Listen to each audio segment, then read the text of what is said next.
Hello everyone, welcome back to the channel. It is April 2021 and we are finally coming out of winter, I would say.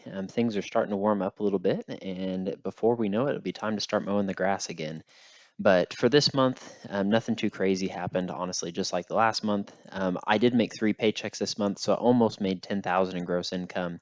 Paid 1,600 in taxes, 2,200 in my 401k, and then almost 500 in the employee stock purchase plan, and that left me with about $5,400 in take-home pay.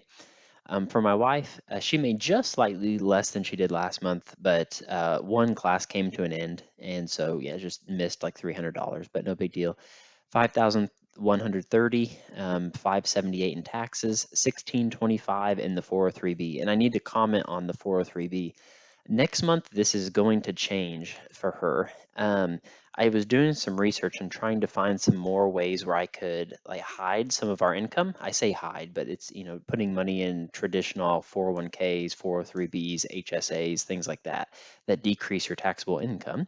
And so I found out that she has access to a 457B account, which is essentially just like a 401k, just like a 403b, except it has one small caveat that the 403b and 401ks do not have. So with a 401k and 403b, you have to keep your money in there, I think until 59 and a half or 62 or somewhere in that range, but around 60 years old. If you withdraw early, you have to pay prepayment penalties on that.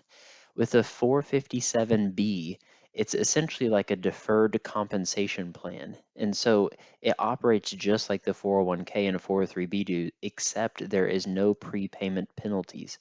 And so it is, I mean, in my opinion, it's significantly better than the 403b. And so I wish I would have known that she had access to that, or I would have started maxing that out first rather than maxing the 403b out, because we could use that if we decided to retire early someday. We would be able to use that 457b immediately and kind of use that as a bridge account versus have to do like backdoor Roth conversion ladders and super complicated stuff. So yeah, so I'm going to start next month. I think we're going to do $1,000 into her 457B. Well, it'll be actually 1625 in her 457B and then 1,000 in her 403B. That way we can start maxing that out first. Her 403B, she gets a 10% match from her employer, so we're still going to put enough to get plenty of the 10% match, but I think it will almost eat up all of her income. She makes about $4,000 before taxes at her main employer.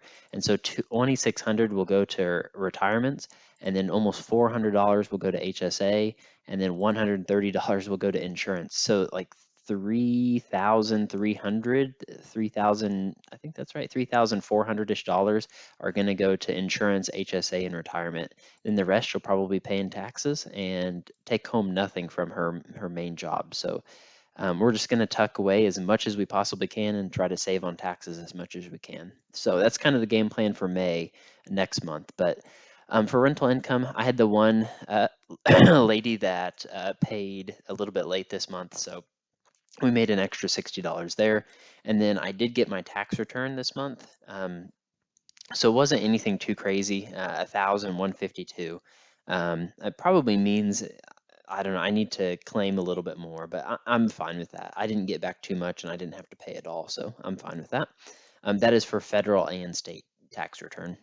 For gross income was 18,000 and take-home pay was 9,000. So again, we should see this change next month. Gross income will probably be relatively the same, and then take-home pay will probably be $1,000 less since we're going to start putting more in retirement accounts. But jumping into net worth, so the main change that I did here was for house number 4, I moved it up to a 325. I'm fairly confident it's somewhere around 350,000 right now, and so I'm trying to be conservative, so I left 25,000 out of that. For no changes with anything else, no changes with the vehicle since I updated that last month. For M1 Finance, I did not make any changes at all this month. The market was just green every single day again, and so I didn't put another 10,000 in there. I just had a hard time, spending 10,000 when it's like every single day it's up, it's up, it's up. Usually what I've been trying to do is like in the 30 days during the month, I try to find a day when it's like down 2 or 3%, and then I'll take that day and then put the $10,000 in on a red day instead of a green day. But since literally the whole month was green days, I just didn't put 10,000 in there. So I'll probably make up for that next month. If we have a pretty volatile day where it goes down quite a bit, then I might do like 20,000. We'll see. For the HSA account, went up about $2,000. For my 401k, went up almost $10,000. It looks like just over 9,000. For the employee stock purchase plan, we're back up to where we were in February, so it's 22,234. And then for my wife's 403b, it is at almost 100,000, so 99,105. When we start putting money in her 457b, it's all within the same brokerage, which is Fidelity. So when I log into Fidelity, I can see the total. Technically, for full transparency, there is like a few $1,000s in a Roth IRA in here. Same thing with mine. There's like 15 or 20,000 in a Roth IRA in here. And so when I log into Fidelity, it's a few different accounts. I'm just calling it here my 401k, and then for her 403b. But for debts, no changes with debts, just paying the minimum payments, and paid off another $800.